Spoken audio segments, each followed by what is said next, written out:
The learning outcome for this module is to understand ways to better manage your time to make sure that you can achieve your goals. Let's get started. We're going to talk about the action steps to better manage your time to make sure you achieve your goals.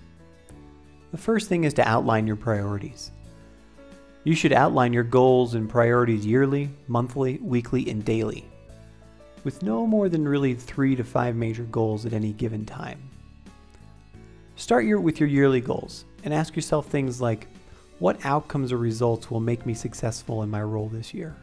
Or what outcomes are most important to my boss and the organization as a whole? It's good to think of your goals in terms of outcomes rather than activities and list them. After getting buy-in from your supervisor to accomplish each goal, make a working list that includes what you need to do this month, what you need to do this week, and what you need to do today.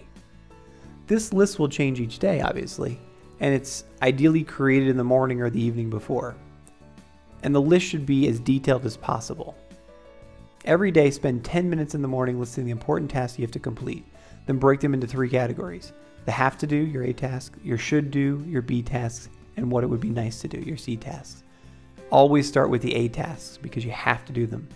Then, if you have time, move to the B tasks, and then last, your C tasks. Next, create a system. Keep all of your to-do items, both personal and work, in one place and update the list regularly. Explore time management systems, smartphones, post-it notes, your computer calendar, etc. Find a system that works for you. Most people find that they stumble upon the system that they love using just through trial and error. Personally, I've gone through 4 or 5 systems, but I've got a system now that works right well for me. In order to do this, you can make a commitment to try a given method for about 2 weeks. If it's not helping you, if you feel it's just sort of more work than it is actually a system that you can move through easily, move on and try another approach. You'll know that you've selected the right method when you start to feel increased accomplishment and less stress, because your system should be actually facilitating you accomplishing things. Next, master your schedule. You are in charge of your day. You need to schedule uninterrupted time to work on important items. If you know that you're more efficient with a particular task at a certain time of day, take that into account. For instance, you're probably better working with numbers or doing real heavy analysis in the morning. Or maybe that's the afternoon and the evening for you, but schedule something like that when it's appropriate for you.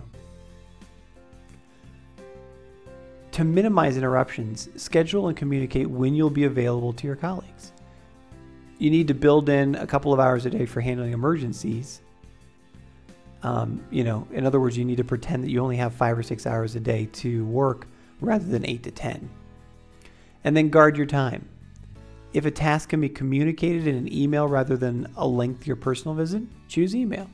Save face-to-face conversations for your most important items. And then during these conversations, communicate the time you have available and stick to it. This is massively important in meetings. For example, you can say, just to set expectations, I have another commitment at 1:30, so that the other person knows that you have a very specific time frame for which to really have their attention. And then finally, during your day, don't let others seduce you into spending your time on urgent but unimportant tasks. As the saying goes, poor planning on their part is not a reason for an emergency on your part. Next, create extra time for yourself. Make a commitment to gaining time back in your life. List the top 3 activities you feel you waste time on regularly. If you can't think of any, ask your co-workers or your family or your friends what they think you waste time on. Then estimate how many hours you spend doing these activities per week. Make a plan to reduce them. You can ask yourself, do they really matter to my success or happiness? And what would happen if I stopped doing them, or you delegated them, or you changed the way you approach them? Then spend your extra time on your important items or on recharging your batteries. Finally, make sure you manage your energy. It's important that you don't just manage your time, but you actually manage your energy as well. Because time marches on whether or not you're able to do things. Your energy is something you can actually control.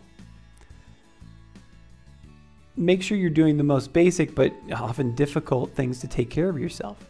Get 7 to 8 hours of sleep a night. Exercise 2 or 3 times a week. Eat small, healthy meals that are low in fat and refined carbohydrates. Build in slack time to your day. And then let yourself take breaks when completing a difficult or tedious task. Make sure you refresh and rejuvenate so that the task is always you're always at your sharpest. Finally, reduce interruptions while you're working, especially phone calls, emails, or visitors. While this is often difficult to do, research is conclusive about it. Multitasking leads to poor work and drains energy. We hope that you found this module on time management useful. Remember, there's a full transcript of this video below, and there are downloadable takeaways that you can use offline. Also, please leave us a comment below about how you're better at managing your time today, or just leave us a comment about how we can make this section better. Thanks.